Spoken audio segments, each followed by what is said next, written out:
Bom, no nosso último vídeo a gente falou sobre o sal.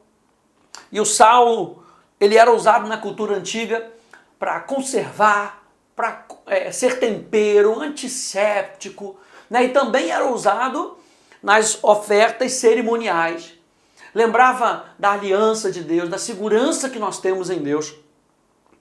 E uma das coisas que nós vamos falando, a gente na realidade falou de 2 Crônicas, né? Estou me lembrando, a gente falou de 2 Crônicas, capítulo 20, que Josafá colocou os cantores para que louvassem a Deus, dizendo: render graça ao Senhor, porque a sua misericórdia, a sua aliança, o seu amor leal dura para sempre.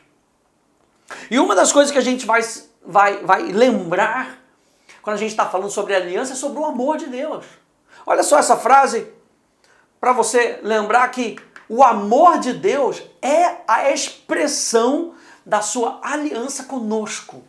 Quando a gente está falando de aliança, pense nisso, você está falando do amor de Deus por você. Deus fez uma aliança com você porque Ele te ama. E Ele mantém essa aliança porque Ele te ama. 2 Coríntios capítulo 2, verso 14, tem sido aí o nosso texto base para esse nosso módulo. 2 Coríntios, verso 2, capítulo 2, verso 14, diz: graças, porém, a Deus. Uau! Graças, porém, a Deus, que em Cristo sempre nos conduz em triunfo. Então nós estamos falando sobre esses elementos de uma vida de gratidão que nos conduzem nessa vida de triunfo, que fazem parte dessa vida de triunfo onde Cristo nos guia. E o que eu preciso me lembrar? Quando eu estou falando sobre a aliança de Deus, o que eu preciso me lembrar? Eu preciso me lembrar do amor de Deus. Eu preciso me lembrar de dar graças a Deus. Por quê? Porque toda boa dádiva, todo dom perfeito vem do Pai das luzes, no qual não há sombra de variação. Ele é o Criador. A gente já aprendeu no módulo passado que toda adoração começa com Deus. Que se Ele quer uma vida de intimidade conosco, isso começa por uma vida de gratidão. Entrar por suas portas com ações de graças. O que isso está nos lembrando? Que a vida com Deus, que é rumo à intimidade com Ele, começa com ações de graças. E quem é que nos conduz nessas ações de graças? Cristo. Esse é o caminho do triunfo. Ei, o caminho do triunfo é uma vida de cada vez mais intimidade com Deus. Sabe por quê? Porque eu e você fomos criados para isso. Então eu e você devemos constantemente nos lembrar daquilo que vem das mãos de Deus. Os planos são dele. O propósito é dele. Abra lá comigo Efésios capítulo 1. Um pouquinho aí mais para frente. Efésios capítulo 1. E você vai ver que Efésios capítulo 1, ele tem uma divisão bem clara aqui da pessoa do Pai, do Filho e do Espírito. Paulo mostra isso aqui de maneira bem clara. Do verso 1 ao verso 6, nós vemos a pessoa do Pai. Leia aí comigo. Paulo, apóstolo de Cristo Jesus, por vontade de Deus, aos santos que vivem em Éfeso e fiéis em Cristo Jesus. Graça a vós outros e paz da parte de Deus, nosso Pai, e do Senhor Jesus Cristo. Bendito Deus e Pai do nosso Senhor Jesus Cristo, que nos tem abençoado com toda sorte de bênção espiritual nas regiões celestiais em Cristo. Assim como nos escolheu nele, antes da fundação do mundo, para sermos santos e irrepreensíveis perante ele. E em amor nos predestinou para ele, para a adoção de filhos, por meio de Jesus Cristo, segundo o beneplácito da sua vontade, para louvor da glória da sua graça, que ele nos concedeu gratuitamente no amado, para louvor da glória da sua graça. Aí na sua apostila tem uma citação de Círio de Alexandria, um dos pais da igreja. Eu acho muito interessante, porque a gente vai falar aqui um pouquinho sobre o Pai, o Filho e o Espírito. E Círio de Alexandria, ele escreve algo muito interessante. Veja só o que ele diz.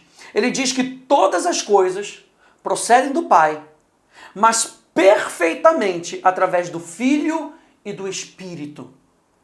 Portanto, veja só o que eu coloquei na sua apostila. Portanto, a adoração cristã, o fruto da salvação, é uma obra de Deus que começa com o Pai, é realizada pelo Filho e é produzida pelo Espírito Santo. A adoração cristã é uma comunhão com o Pai, que consiste, aí diz John Owen, na comunicação de si mesmo a nós, como nosso retorno a Ele. E a gente fala muito no primeiro módulo que adoração é resposta, é a maneira como nós respondemos a Deus. O Pai é tanto a origem como o objeto da nossa adoração através de Jesus Cristo pelo Espírito Santo. Quando o Pai é o objeto da nossa adoração, o Filho e o Espírito não são diminuídos, mas de forma apropriada, glorificados juntos com o Pai como um. Dessa forma, quando nos humilhamos pelo Espírito Santo, glorificando o nome de Jesus Cristo, a quem o Pai exaltou sobremaneira e lhe deu o nome que está acima de todo nome, é para a glória do Pai, através do Filho, pelo Espírito.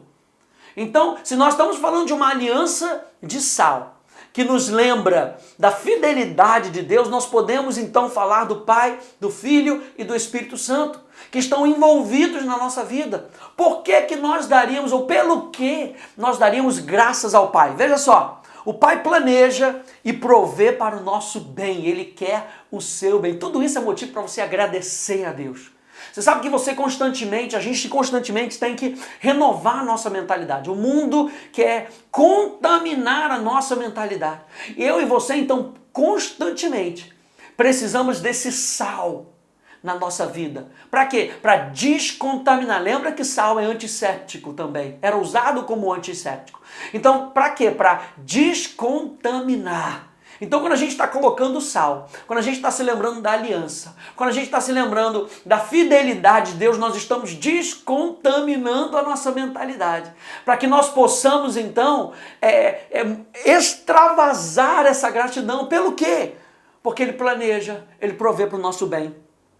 O Pai deseja parceria com os seus filhos. Então você não está aí sozinho de qualquer maneira. A Bíblia nos chama de cooperadores desse reino, desse propósito. O Pai nos chama porque conhece nosso potencial e seus planos para nós. O Pai nos ama, aleluia. O Pai é bom e isso engloba o que Ele é, o que Ele tem e o que Ele deseja fazer. Aleluia! Nós podemos então dar graças ao Pai. Número 2, nós podemos agradecer ao Filho. Por quê? Porque foi Ele que morreu por nós. Continue aí lendo comigo em Efésios capítulo 1, a partir do verso 7 até o verso 12.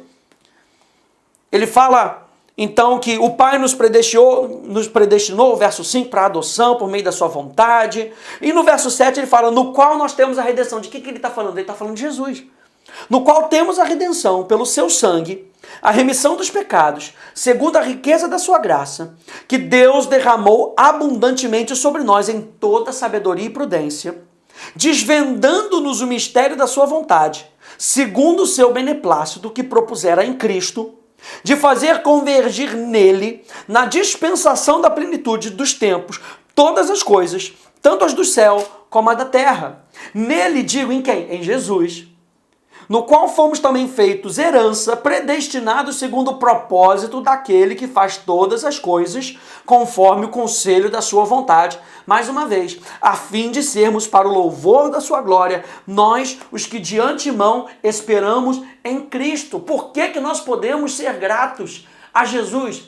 Pelo quê? Porque Ele veio nos buscar e Ele veio nos salvar. Aleluia! Eu gosto dessa palavra salvação, sotso. Porque não é apenas nos tirar do inferno. Sotso significa libertar, proteger, preservar, fazer bem e tornar íntegro ou completo. Olha, nós estamos falando ainda sobre a aliança. Isso faz parte do pacote da aliança. Dar graças a Deus por quem Ele é, porque Ele é bom, porque Ele quer o nosso bem. Dar graças a Deus porque Ele é o nosso Pai, porque Ele inicia todas as coisas na nossa vida. Ele nos dá uma direção e um propósito. E nos dar a Jesus que morreu no nosso lugar para que a gente possa ter acesso a essa bondade.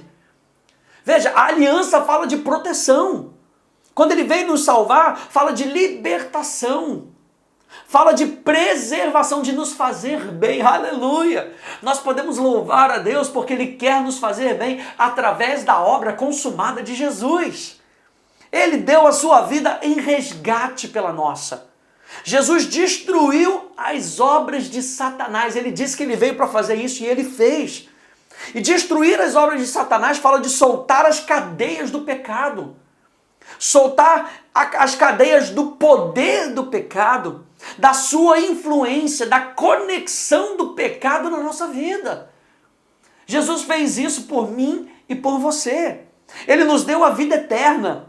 Ele nos fez nascer de novo e hoje eu e você podemos fazer parte da família de Deus.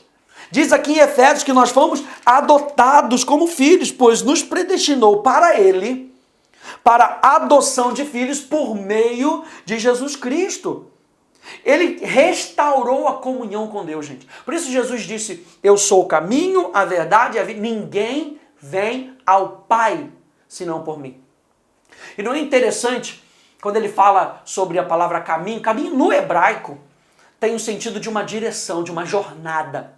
Ou seja, se nós quisermos chegar nessa intimidade com Deus, nós precisamos entrar nessa jornada. Jesus nos convida a entrar numa jornada.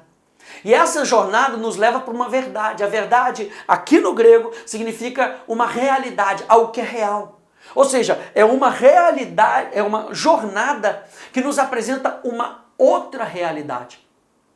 E é essa realidade que nós experimentamos, e é nessa realidade que nós experimentamos a vida de Deus. Ou seja, se nós quisermos ter intimidade com Deus, não dá para ter intimidade com Deus de maneira morta. Você está entendendo? Que existe uma jornada.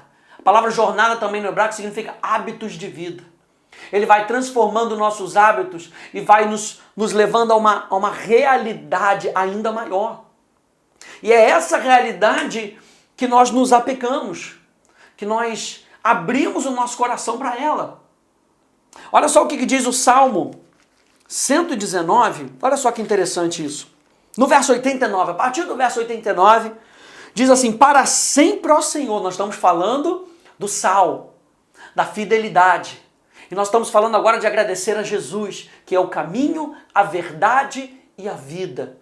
Nós estamos falando que esse caminho é uma jornada, que nos apresenta uma outra realidade. E Jesus disse que a palavra dele é a verdade. João capítulo 17, você lembra? A palavra dele é a verdade. Então vamos conectar isso. Diz aqui no Salmo 119, verso 89, para sempre, ó Senhor, está firmada a tua palavra no céu. Lembra que nós falamos de aliança, fidelidade? Que a palavra fidelidade significa ser firme. Verso 90, a tua fidelidade estende-se de geração em geração. Fundaste a terra e ela permanece. Verso 91, conforme os teus juízos, assim tudo se mantém até hoje, porque ao teu dispor estão todas as coisas. Lembrando que ele não muda, que a sua palavra não pode mudar. Verso 92, não fosse a tua lei, a tua palavra, os teus mandamentos, aquilo que Deus fala, ter sido o meu prazer. Há muito já teria eu perecido na minha angústia. E você sabe que a angústia nos puxa para baixo. Se nós estamos falando de viver uma outra realidade, uma realidade de cima, uma realidade onde a gente consegue enxergar e perceber as coisas, da plataforma onde Deus está. Lembra que nós estamos assentados em lugares celestiais, juntamente com Cristo. A palavra céu, no grego, significa um lugar elevado. É aí que nós estamos, num lugar elevado. E aqui o salmista está dizendo, não fosse a lei ter sido o meu prazer.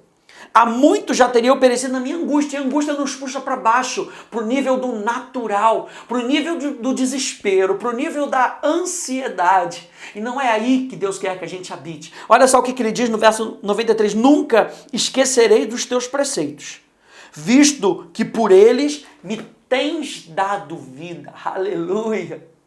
Me tens dado vida. Pedro vai nos dizer também, aleluia, como a palavra de Deus é maravilhosa. 2 Pedro, capítulo 1, visto como pelo seu divino poder, nos têm sido doadas todas as coisas que conduzem à vida e à piedade. Como? Pelo conhecimento completo daquele que nos chamou para a sua própria glória e virtude. Verso 4. Pelos quais, através desse conhecimento, pelos quais nos têm sido doadas todas as suas preciosas e muito grandes promessas, para que por elas nos torneis coparticipantes da natureza divina, livrando-vos da corrupção das paixões que há no mundo. Como? Lembra da aliança de Sal, que era antisséptico. Ou seja, quando a gente coloca a palavra para dentro, quando a gente coloca o sal, e a gente está nessa jornada de descobrir essa realidade que é a verdade, ela nos apresenta essa vida. Como? Pelo conhecimento completo de quem Cristo é, da obra de Jesus Cristo na nossa vida. O que ele veio fazer? Ele veio restaurar a comunhão com Deus, através de uma experiência viva com Deus. Ele veio reintroduzir o reino de Deus na terra ao homem. Foi o que Jesus veio fazer. O sal, junto de todas as ofertas, pode significar que o sacrifício de Cristo é perpétuo, a sua eficácia sendo impossível de mudar. E o terceiro elemento, o porquê nós podemos dar graças a Deus. Número 1, nós podemos dar graças ao Pai. Número 2, nós podemos dar graças ao Filho, a Jesus. E número 3, nós podemos dar graças ao Espírito, o Espírito que nos guia, nos conforta e nos encoraja. Efésios, capítulo 1, verso 13 e verso 14, diz: em quem também vós, depois que ouvistes a palavra da verdade, o evangelho da vossa salvação, tendo nele também crido, fostes selados com o Santo Espírito da promessa, o Espírito Santo, o qual é o penhor da nossa herança, até o resgate da sua propriedade, em louvor da sua glória. Por que nós podemos louvar ao Espírito Santo, agradecer ao Espírito? Pelo que nós podemos agradecer ao Espírito Santo? Deus, o Espírito Santo, está intimamente envolvido na vida dos crentes hoje, na minha vida e na sua vida. Veja, ele nos leva ao arrependimento, ele produz em nós nova vida, ele vive em nós, ele nos ensina, ele nos dirige através das Escrituras, através da vida de oração, e através de outros cristãos também.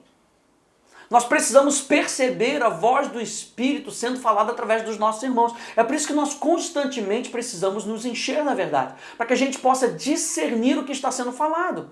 Você entende isso? E muitas vezes não é o pastor que vai falar com você, muitas vezes é um irmão que vai falar com você, que vai te mandar um zap para te edificar, para te trazer o seu foco novamente na palavra, mas você tem que saber que ele está sendo usado pelo Espírito Santo. Porque é o Espírito Santo que nos dirige. Ele é o Espírito de sabedoria, ajudando outros nas suas escolhas, com confiança, amor, domínio próprio. Ele circuncida os nossos corações, nos marca, nos santifica, aleluia, nos separando para os propósitos de Deus. Ele produz em nós amor e o fruto da justiça. Ele nos posiciona na igreja e nos ajuda a conhecermos nossa identidade como filhos de Deus. Aleluia! Glória a Deus! Eu e você podemos então responder a Deus e dar graças a Deus. Para a gente terminar, Lucas capítulo 17, para que você entenda isso. Olha só que interessante. A gente está falando de uma oferta de sal, de lembrar da aliança de Deus. Lucas 17, você conhece esse texto? E fala sobre aqueles 10 leprosos. E há algo muito interessante aqui no final. Lucas 17, a partir do verso 11. Diz assim: de caminho para Jerusalém, passava Jesus pelo meio de Samaria e da Galileia. Ao entrar numa aldeia, saíram-lhe ao encontro 10 leprosos, que ficaram de longe e lhe gritaram, dizendo: Jesus, mestre, compadece-te de nós. Ao vê-los, disse-lhe Jesus: ide, mostrai-vos aos sacerdotes. Aconteceu que, indo eles, foram purificados. Um dos 10, vendo que fora curado, voltou, dando glória a Deus em voz alta. Lembra que a gente falou que a palavra yadá tem o sentido de agradecer a Deus em voz alta para que todo mundo saiba o que aconteceu? Era o que esse leproso estava fazendo. Ele estava aplicando o princípio de ações de graças. E prostrou-se com o rosto em terra aos pés de Jesus, agradecendo-lhe. E esse era samaritano. Então Jesus lhe perguntou: não eram 10 os que foram curados? Onde estão os 9?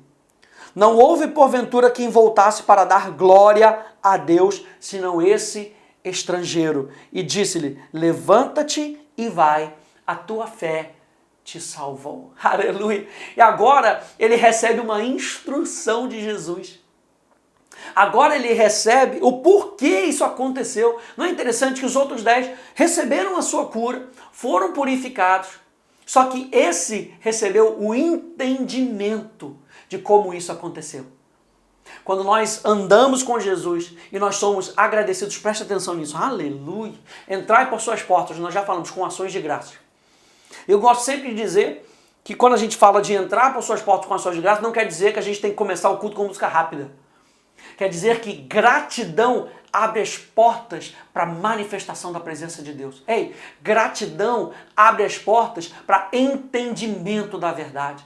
Gratidão abre as portas para revelação. Sabe por quê? Porque na gratidão nós estamos apontando para Ele. Nós estamos focando nele. Então eu e você podemos fazer isso. Eu e você podemos glorificar a Deus.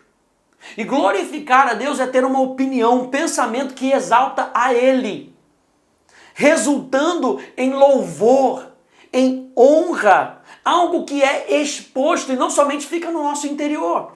Dar glória é dar o crédito a Deus, é reconhecer o que Ele fez. Olha o Salmo 107, verso 1 e verso 2 diz: dá graças ao Senhor. Por quê? Porque Ele é bom, porque a sua benignidade dura para sempre. Digam-no os remidos do Senhor, os quais Ele remiu da mão do inimigo. Ou seja, qual é o motivo para a gente dar graça a Deus? Porque nós fomos comprados de volta da mão do inimigo. Então, eu e você, nesse nosso primeiro mandamento, nesse primeiro fundamento, precisamos nos lembrar, quando a gente está falando de aliança, que Deus nos ama. E que nós podemos agradecer ao Pai, ao Filho e ao Espírito Santo. Na nossa próxima aula, a gente vai ver um pouquinho mais de como isso se desdobra na nossa vida cotidiana com as outras pessoas que estão ao nosso redor, tá bom? Que Deus te abençoe, no nome de Jesus.